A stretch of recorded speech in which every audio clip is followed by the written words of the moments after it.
Good afternoon. So it's a Thursday. So kasama natin ngayon si Polo. Yo. Ayan. Ito yung CR152 niya.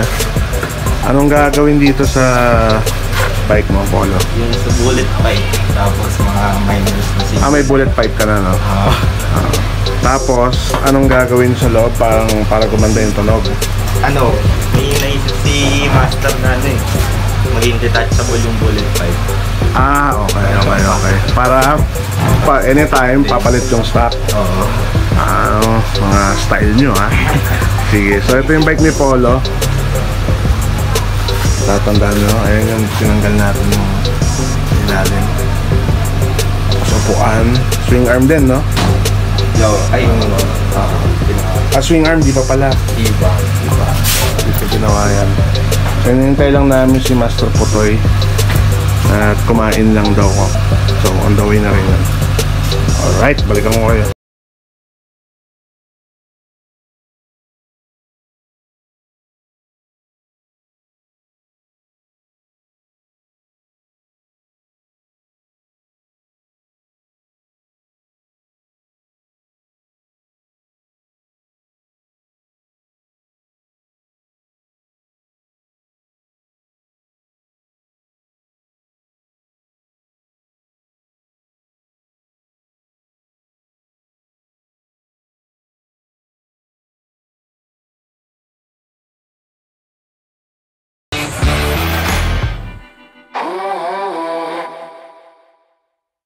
Ayun, natulog pa. So, eto, natanggal na ni Putoy yung yung stock pipe. So, eto yung bullet ni Polo. So, saan mo nakuha tong bullet mo? Saan mo na-score? Sa Facebook lang. Sa Facebook lang. Ayan. So, na-testing na nila kanina. Hindi ko na kinunan kasi maingay lang din naman. So, ang gagawin is... Anong gagawin? Pinutol yung original pipe. Para may kabit pa rin pag magpaparehistro. Ayan. Pero gagawin natin siyang diesel pack. Parang parehas na itong binili ni Sir. Ayan, yun kasi meron tong slider sa bracket. Isaksak lang siya sa tubo. Kumbaga, mas tipid nga ito eh. Mas wise, no? Mas wise. Kasi ito, para disaksak lang ulit. So, saan mo lalagyan ng yan? Dito, sa dulo. Ayan. Tutugsungan natin para swak ulit dito. Pumasok. Mas maliit na. Tapos, syempre, size naman yan. So, anong gagawin? Ayun lang. Yun lang. Ayan. So, nandito nga pala si, ang kaibigan kong vlogger. Si Biyahe ni George. So, follow niyo yung page niya. Subscribe kayo sa channel niya. Maganda ang content niyan. Araw-araw din yan. Almost daily vlog. Yeah. So, ayan yung motor niya. Siyempre si George. Si George talaga yung bumabiyahe. Ano lang siya? Driver lang siya. Si George talaga yung biyahe. Ayan. So, ayan din yung siyempre kung natatandaan yung ginawa natin side panel ni George. Ayan. Tapos dito, siyempre, continue pa rin yung mga trabaho ni Oti. Alright, so magbubuga na yan si Oti. Okay. So nga pala, shoutout ko lang din yung gulong ni Polo. Naka-Pirelli. Pirelli! Diablo! Yamanino, Pirelli. Wala nang kakapit yata dyan. Ayan, So, eto, yung mga ganitong build ganyan tires. Medyo na-confuse lang ako, pero maganda yung tires niya. Pero mas bagay siya sa cafe. Cafe talaga. So, pero since kanya-kanyang trip yan ang gusto ni Polo sa bike. So, safe yan. Yun. For safety purposes, kaya siya gumamit ng Pirelli. Alright? Nandedemonyo pa si biyahe ni George. George! Sama ka bukas, George? Sa Oo. Yan. So bukas magra-ride kami papuntang lang naman, Japanese resto. Ayan. Sama ka ba, Paulo? Gusto mo? Oo, sana. Hinayan na ako kanina ni Putoy ka. Ay, ayun lang. Pagkala pa natin. Sige, sige. Okay, balikan ko kayo mamaya pag nadali na ni Potoy yung gagawin. Sama na rin. Alright, maling yung kaibigan namin balikbayan, si Mark. Ayan. From Quezon. Ayan. So, saktong-sakto, nandito rin si Sir Lindel. Oh. May papagawa lang si Boss Lindel. Kasi yung center stand niya ay bumaliko. Habang busy naman si George dito. Nakabago ka na naman. So, eto, nadali niya yung handlebar ni Paulo. So, Paulo, kung napapanood mo to, ayan, nadibs na ang yung handlebar. Alright. So, eto, tuloy lang yung gawa nitong dalawa. Ayan ang mga disalpakans.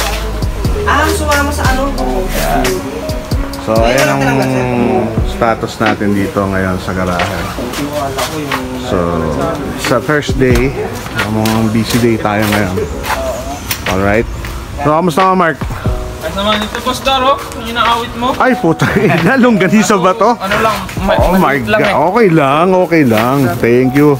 Ay, ito pa, isa. Longganisa ni Mark. Ang liit ng longganisa mo, ha. Malambot. So, ayan. Botiti. Anto, ay puta, lambanog. May lambanog tayo dito. Naku, laso, no. Thank you, ha. Thank you. Inaawit sa iluwi eh. Bigyan natin si JB mamaya kasi birthday niya. Alright. Okay, babalikan ko kayo. So, may dumating pa tayo isa. So, ito status natin ngayon sa garahe. So, it's a normal Thursday, pero nagkataon na marami tayong motor na gagawin ngayon. Alright. Nabuga na rin ni Yoti ng flat block. Lahat ng block parts sa motor ni Sir Jerome. Okay, so natapos na ni Putoy yung bike ni Polo. Disalpak na mga pipes. 17 ute. So nangyari ngayon, puro quick release na yung mga tambucho nito. So anytime na magpaparehistro, babalik niya lang yung stock, sasalpak niya, lalagay niya yung panghigpit. Ano nito mga to eh. Tapos nagpalit din ng ilaw. So anong ilaw to, Toy? Tricolor na... Tricolor. Ang dami. So, may blue, may dilaw, may puti. May blue ba? Hindi. White. Nagko-combine. Ayun mo. Yellow. May white yellow yan. Combine. So yan yung ginawa natin kay Polo. So okay na rin. So okay ka na, Polo? Okay na. So si Chris umikot lang, nagpalit ng handlebar. Pakita ko rin sa inyo yung ginawa niya. Ganda ng tunog.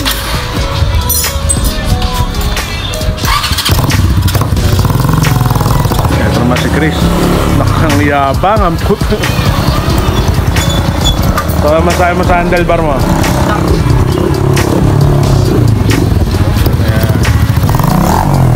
Motoran moments. So ayan na, oh. Ang kanyang bagong handlebar, rocker mode. So hindi ko na gano'n explain yan, explain na lang ni Christian sa vlog niya. Ayan. So okay na tayo dito. So ang next natin is yung center stand, siyempre ni Sir Lindel.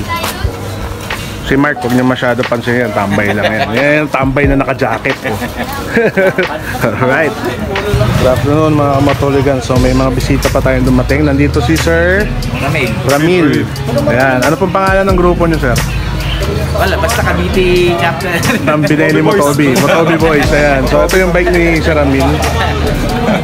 So yun din. So nagpaplano si Sir Ramil na magpagawa din ng forward controls na i-abante natin. Nandito rin si Simon. Ayan. Si Dagunto. Ayan. So mandaming bineli ngayon dito. Bineli keyway na nangyayari sa atin ngayon. Pati yung bike ni Kuya gumagawa ng aircon ko. Naka-classic din. Ayun sila Kuya, oh. Ayan. Si Brutus. Ayan, si Brutus daw to. Laki sa personal. Yung in-adjust ko sir, meron pa. Ito yung kay Simon.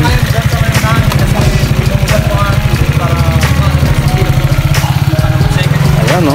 Daming tambay natin ngayon. Alright. Hi muna, hi. Hi lang.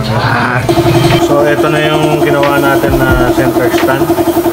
So binakapan natin yung mga bakal dito. So hindi nyo na gano'ng mahalata kasi nga pinturado na. Kasi yumupi yan dahil sa bigat ng motor. So pinama lang natin yung ginawang center stand kay Sir Linda. Alright. Ayan, so batsi na rin si Simon. Ingat bro. Sige. Ingat. Bukas. Alright. So ngayon, kinakabit na ni Oti yung center stand ni Sir Lindel. Tapos, gumawa ng bagong poste ng side stand si Potoy. Yan. Para daw mas matibay. Kakabit na lang yan. Then, okay na tayo for the day. Alright. So, ayan. Inabutan si Sir Lindel ng malakas na ulan. Kumukulog-kulog pa. Pero tapos na tayo sa center stand. Ayan yung side stand niya. Tingnan mo gaano kahaba yan. Side stand! So, ayan. Mission accomplished tayo sa lahat ng nagpagawa dito sa shop. Magkita-kita ulit tayo bukas. Alright! So ayun mga kamoto hooligan, sana nag-enjoy kayo sa episode natin ngayon at sana natuwa kayo sa mga bikes na tumambay dito. At syempre maraming salamat kay Polo, kila Chris, kila Sir Lindel, kila Simon at syempre sa tropang Motobi na dumalaw dito. At yun, magkita-kita po tayo ulit bukas. Yun, ride safe mga kamoto hooligans. This is the Goon and I'm fucking out.